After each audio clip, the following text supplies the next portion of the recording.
આખા દિવસમાં દેશ અને દુનિયામાં ઘણા સમાચાર એવા બન્યા છે જે તમારે જાણવા જરૂરી છે. હવે બધા સમાચાર વિશે જાણવું જે છે એ ઇમ્પોસિબલ વાત છે, પરંતુ આ બધા સમાચારમાંથી અમે તમારી માટે 10 એવા સમાચાર લઈને આવ્યા છીએ જે તમારા કામના છે. અને શરૂઆત આપણે કોરોનાથી કરીએ તો આખા વિશ્વમાં ફરી એક વખત કોરોના પોતાનું માથું ઉંચકી રહ્યું છે અને ખાસ કરીને દક્ષિણ એશિયાના જેટલા પણ દેશો છે ત્યાં કોરોના કેસમાં નોંધપાત્ર રીતે વધારો થઈ રહ્યો છે. એવું કહેવાય રહ્યું છે કે સિંગાપોર, ચીન, થાઈલેન્ડ અને હોંગકોંગ જેવા દેશોમાં આ વાયરસ અચાનક રીતે વધી રહ્યો છે અને સિંગાપોરમાં છેલ્લા એક વર્ષમાં કોરોનાના કેસમાં 28% વધારો થયો છે. અનેક રિપોર્ટ અનુસાર 3 મે સુધીમાં કુલ 14,200 નવા કેસ નોંધાયા હતા. ટૂંકમાં આખા એશિયામાં ધીરે ધીરે આ કોરોના વાયરસ ફેલાઈ રહ્યો છે, પરંતુ હાલ એવું કહેવાય રહ્યું છે કે ભારતમાં આને લઈને કોઈ પણ ખતરો નથી. હવે આપણે ગુજરાતની વાત કરી લઈએ તો કોરોના પછી અત્યારે ગુજરાતમાં બ્લેક ફંગસે માથું ઉચક્યું છે. ગાંધીનગર સિવિલમાં બ્લેક ફંગસના 2 દર્દીઓ દાખલ થયા છે. પહેલા કડી વિસ્તારના 60 વર્ષના વૃદ્ધ છે અને આ જે ફંગસ છે તેમના મગજ સુધી ન પહોંચે એટલા માટે આંખ અને તેની આસપાસનો હિસ્સો કાઢવો પડ્યો હતો. અને વધુ એક દર્દી 55 વર્ષના છે જેમને ઇન્ફેક્શન થયું હતું અને સાઇનસથી શરૂ થયેલું આ ઇન્ફેક્શન તેમની આંખ સુધી પહોંચી ગયું છે. ખાસ વાત એ છે કે બંને દર્દીઓને હાઈ ડાયાબિટીસ હતી અને અત્યારે બંને દર્દીઓની સારવાર જે છે એ ગાંધીનગરની સિવિલ હોસ્પિટલમાં થઈ રહી છે. હવે આપણે આપણા કેન્દ્રીય ગૃહમંત્રી અમિત શાહ વિશે વાત કરી લઈએ તો ઓપરેશન સિંદૂર પછી પહેલી વખત તેઓ ગુજરાત પ્રવાસે છે અને આજે તેમને અનેક વિકાસ કામોના ઉદ્ઘાટન પણ કર્યા હતા. તેમણે આજે વિવિધ 5 કાર્યક્રમોમાં હાજરી આપી હતી. ગાંધીનગરના કોલવાડા ખાતે જાહેર સભાને સંબોધિત કરતા 708 કરોડના વિકાસ કામોનું લોકાર્પણ અને ખાતમુહૂર્ત કર્યું હતું. આટલું જ નહીં, ગાંધીનગર મહાનગરપાલિકાના 554 કરોડના લોકાર્પણ અને ખાતમુહૂર્ત પણ કર્યું હતું અને ગુડાના રૂપિયા 108 કરોડના લોકાર્પણ અને ખાતમુહૂર્ત પણ કર્યા હતા. સાથે જ વહીવટતંત્રના 46 કરોડના કામોનું ખાતમુહૂર્ત પણ કર્યું હતું. જીપીએસસીની પરીક્ષામાં જ્ઞાતિગત વિવાદ સર્જાયો હતો, તેને લઈને વધુ એક પ્રતિક્રિયા સામે આવી છે. પાટીદાર આગેવાન દિનેશ બાંભણિયાએ કહ્યું કે લેખિત પરીક્ષામાં ઓછા માર્ક્સ અને ઇન્ટરવ્યુમાં વધુ માર્ક્સ હોઈ શકે છે. તમામ સમાજના આગેવાનોએ સાથે મળીને આ વિશે રજૂઆત કરવી જોઈએ. વર્ષ 2020માં ઓરલ એક્ઝામ બાબતે રજૂઆત કરી હતી અને વર્તમાન ઇન્ટરવ્યુની પદ્ધતિને લઈને છેલ્લા 10 વર્ષથી લોકો રજૂઆત કરી રહ્યા છે. એમનું કહેવું છે કે ઇન્ટરવ્યુમાં જ્ઞાતિગત નહીં પરંતુ જે પ્રશ્નો પૂછાઈ રહ્યા છે એ બાબતે રજૂઆત થવી જોઈએ.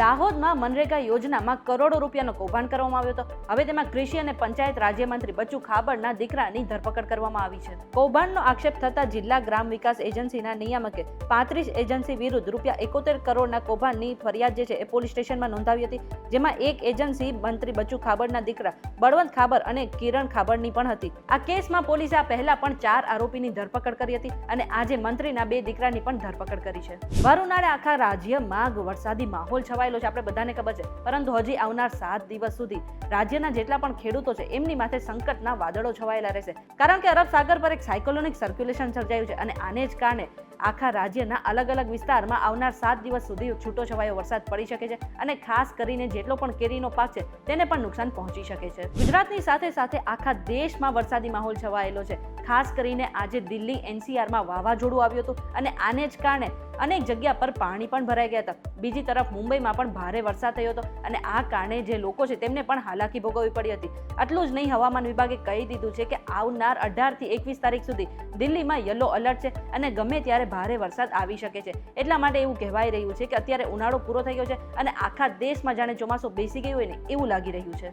માઉન્ટ આબુમાં એક મોટી દુર્ઘટના આજે ટળી ગઈ છે. એક ખાનગી બસ જે છે તેની બ્રેક ફેલ થઈ ગઈ હતી, પરંતુ ડ્રાઈવરની સમય સૂચકતાને કારણે આ બસને તેને બચાવી લીધી હતી. માઉન્ટ આબુ ટોલનાકા પાસે બસની બ્રેક ફેલ થતા બસ રિવર્સમાં ધકેલાઈ હતી. જો કે બસ ડ્રાઈવરની સમય સૂચકતાને કારણે બસને મોટા પથ્થર સાથે ટકરાવી દેતા બસ ખાઈમાં પડતા બચી ગઈ હતી અને મુસાફરોનો જીવ બચ્યો હતો.